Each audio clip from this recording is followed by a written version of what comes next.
y'all, welcome to What I've Been Reading Wednesday, where I'll give you a quick overview of what I've been reading this week, what I am reading, and a little short synopsis of them and what I think of them. I'm going to start with this one, Charlie Donnelly's Some Choose Darkness. There's only 2 books of Charlie Donnelly that I had not read. It's this one and then the follow-up to it, Suicide House. I'm not 100% sure. But in true Charlie Donnelly fashion, he cannot do any wrong in my eyes. I love his books. I feel like they're so layered. If there's one word that I can use to describe his writing, it's layered, where you just want to peel it back one at a time and just enjoy every morsel. They're so wonderful. I love the characters.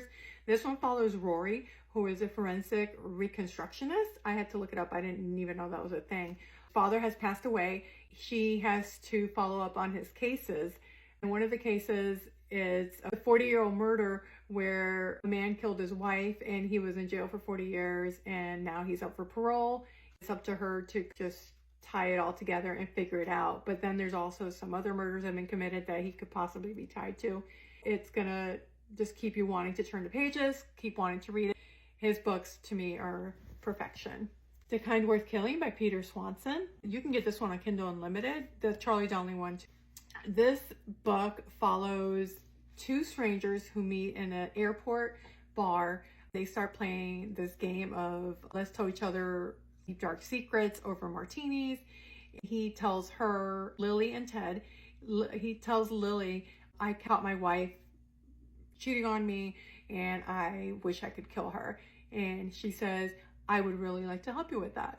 And she's absolutely serious. And from there, we go back into Lily's history. She has obviously a dark history. It's all entwined. You're going to want to have enough time to read this whole book because every chapter where you think you figured it out gives you a new twist. After this one, of course, when it was over, I had to pick the sequel up, The Kind Worth Saving. I didn't like it quite as much. I gave this one a 3.25 stars. I gave this one a 4 star. They bring in a bunch of different characters, and the characters from this book, Lily and some of the other characters, become almost like a side character in this one. They're not the main character. So it gets a little confusing. There is a lot of stuff going on, but in the same fashion, is very twisty, very fast paced. So they're both worth reading. I just really prefer the first one better. This is a new author for me, Kevin Wilson, Run for the Hills. This was a fun little read. I needed something. I looked at my Libby. This was available to listen to, so I listened to both of it, and then I had to get the book. This book follows a lady named Mad, who is in her 20s. She lives on a farm, and then up her driveway, she sees this guy coming, and he tells her, I'm your half brother.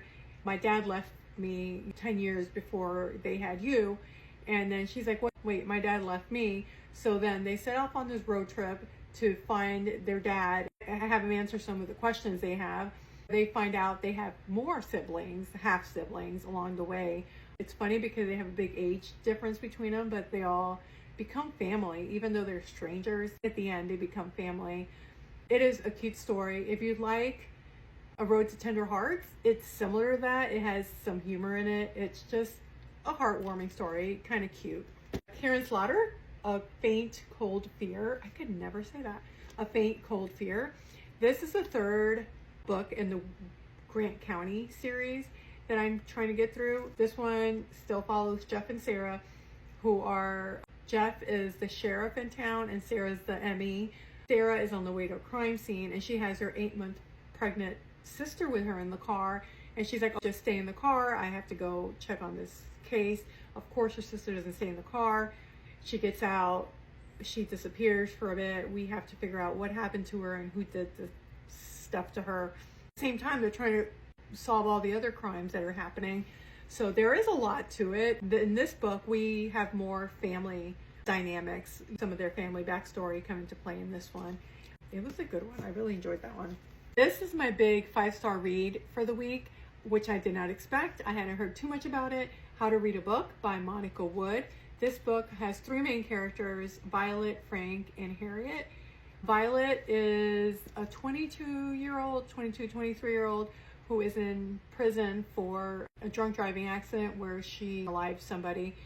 And Harriet runs a book club inside the prison. When Violet gets out of prison, Harriet's the only person she knows because her family has kind of written her off.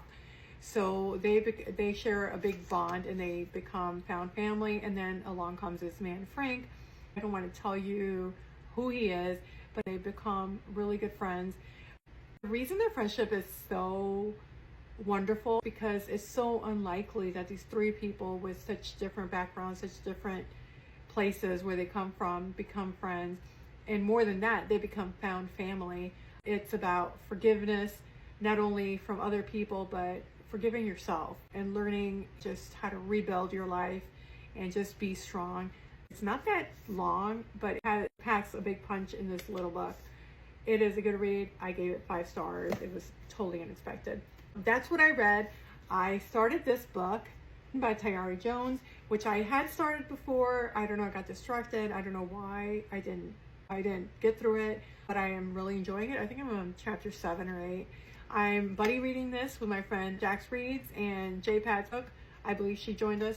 So I'm going to keep you posted. I'll let you know. I should finish it by next week. I'll let you know what I think. So far, I'm loving it. I found a bookmark that matches it. Isn't that cute? I thought the colors kind of matched. So drop me a comment. Let me know if you read any of these books, what you think about them, and what are you reading? Anything that I should add to my TBR that you were just crazy about? Let me know. I will talk to you later. Bye.